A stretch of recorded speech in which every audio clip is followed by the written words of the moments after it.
Bonjour à tous et bienvenue, c'est Electron. Vous avez connu les patins à roulettes. Eh bien maintenant, il existe les Air Trike. Bien entendu, on va être électrique, on est motorisé des deux côtés.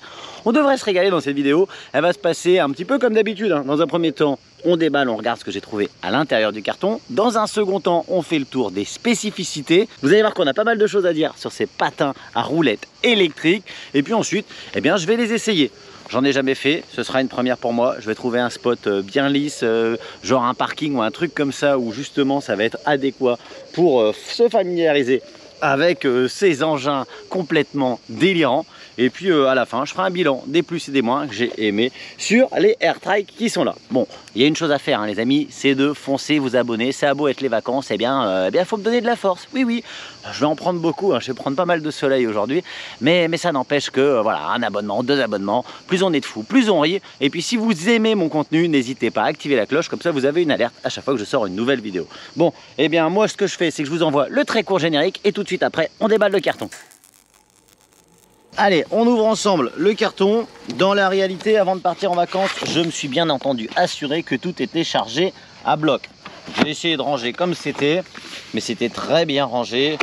Et moi, je partais en vacances, donc j'ai tassé un petit peu comme j'ai pu. Et on commence tout de suite avec la télécommande. Une jolie petite télécommande, très comparable à ce qu'on trouve dans le monde du skateboard. Quand on allume, on a un display monochrome avec niveau de batterie d'un des patins, du deuxième patin et de la télécommande.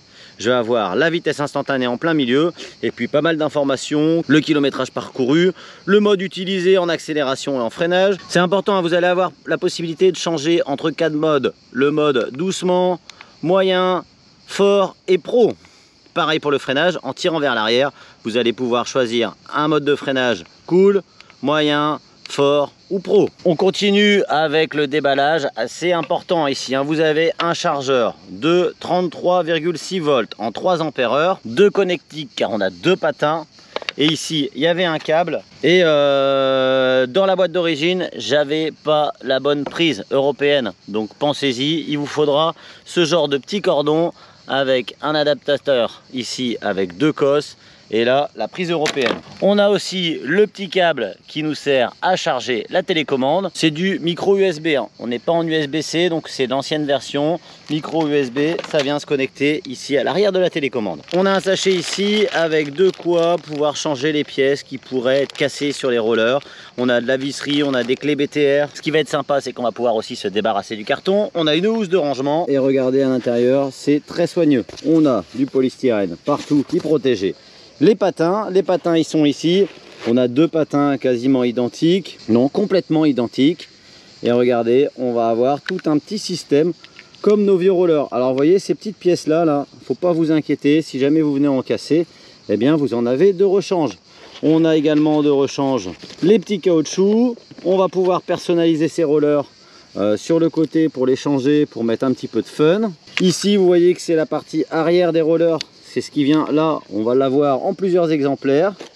On a toutes les pièces de rechange pour faire vivre nos rollers longtemps. Là, je décroche mon caoutchouc. Est-ce que ça passe directement derrière? Et voilà, on a un truc qui est fonctionnel quasiment immédiatement. Au niveau du patin, à l'intérieur ici, on va avoir le récepteur. On a un petit connectique pour la charge sur chaque roller. Et on a des batteries intégrées. Et à l'intérieur du carton, je vais trouver aussi une petite notice très rudimentaire en anglais, mais qui nous donne un petit peu toutes les spécificités du display, de la télécommande, les explications, ce que comporte notre petit carton. Et puis les mises en garde, forcément, comme toujours. Allez, on passe tout de suite aux spécificités. On va parler d'un seul patin. Toutes les spécificités, vous pourrez les multiplier par 2, puisqu'on a la même technologie embarquée dans chaque patin. Alors, chose importante, ici, on a le A1 Ultra. Ce petit objet pèse 1,75 kg, donc c'est relativement léger. Vous vous baladez avec les 2 rollers, vous avez un sac chargé à environ 3,5 kg. On a une vitesse max de 32 km/h. C'est plutôt pas mal pour un petit objet comme celui-ci. Une autonomie annoncée de 24 km. Le moteur, il tourne en 29,6 volts. Ce sont des batteries de 118 Wh. On est en 29 volts, 3,5 ampères. On est chargé full en 1 heure, 1 heure et demie maximum. Quand on regarde la finition, on voit qu'on a un espèce de grip caoutchouc sur la partie haute de ce que je vais appeler le deck. On a sur la partie arrière une anse qui vient bien caler l'arrière du pied. On a ici les straps qu'on vient clipser sur les côtés et qu'on peut ajuster à notre guise. C'est le même système sur la partie avant avec strap et clips. La finition sur les côtés, elle est plutôt jolie. On peut aussi la personnaliser avec ce stickers qui fait un peu tag street. En dessous, on va avoir un carter en plastique qui me semble plutôt solide. On a le brandage Airtrike. On nous indique qu'on est sur les A1 Ultra et on nous redonne quelques spécificités avec la puissance moteur. On a 150 watts dans chaque patin. La capacité de batterie à 90 Wh. On est bien en 29,4 volts et 3 ampères. Ça, c'est pour la batterie. Et on est IPX3. Ça veut dire qu'il ne faudra pas aller jouer dans l'eau. Mais de toute façon, ça, avec les rollers, ça a toujours été un roller skateboard. Ça aime pas l'eau. On voit qu'on est sur des pneus gomme. Alors, on n'a pas la dureté des pneumatiques. Ici, dans la partie arrière, on va avoir la motorisation. On a un frein mécanique qui est intégré ici. Moi, j'ai déjà envie d'allumer les rollers. Allez, on tente pour voir si la connexion elle est facile. J'allume ma télécommande. Ici, j'appuie sur le bouton. Et il n'y a pas de bouton sur les patins. Regardez. Si vous voulez les prendre dans le bon sens. Côté moteur, il y a un petit bip qui s'est enclenché. Donc ici, ça a activé de la vie. Et là, je suis déjà connecté. Je suis en mode doucement, donc on voit que l'accélération, elle n'est pas complètement ouf. Et tant mieux, ça va me permettre de les prendre en main tranquillement. Accélération, freinage. On va faire un petit test en mode max. Oh, ça a l'air de rouler. Ici, j'ai 38 km/h d'affiché. Freinage doucement. Bon, écoutez, ça n'a pas l'air de bloquer les roues trop fort, même le roue levé. Et pour le freinage brusque, on va l'essayer aussi. On est en mode pro en accélération, pro au freinage. Ça freine plus fort, effectivement. Donc on va se mettre en mode très cool. Et on va aller chercher un petit parking pour découvrir cela. Je vous fais quand même un petit plan sur les rollers pour que vous voyez la finition. Mais clairement, c'est très propre. On a des beaux roulements, on a des belles gommes. Ça m'a l'air plutôt sympa. Elles sont ni dures ni trop souples, ça devrait être confortable.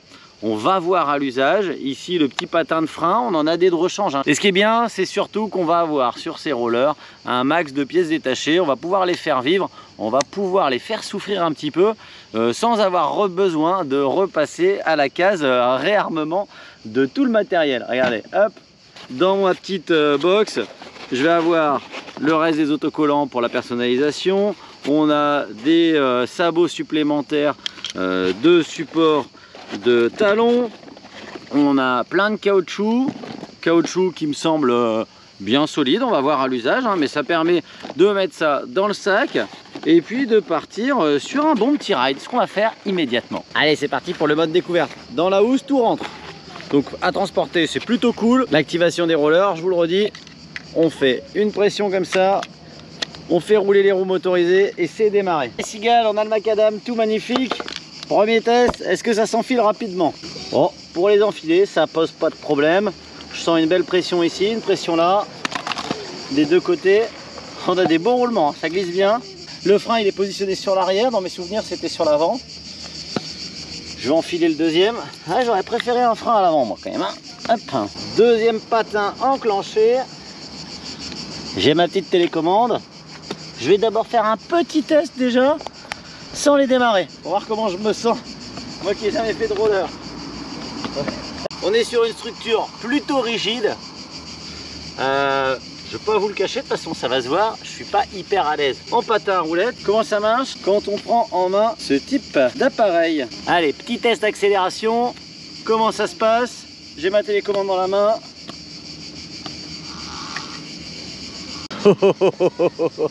Ça va être chaud.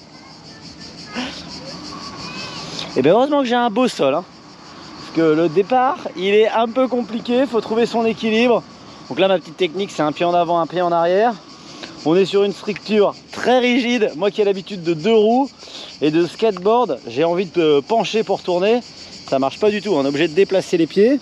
Par contre on a une belle accélération déjà en mode nul. Et un freinage assez puissant. Pourtant je suis bien réglé sur doucement des deux côtés.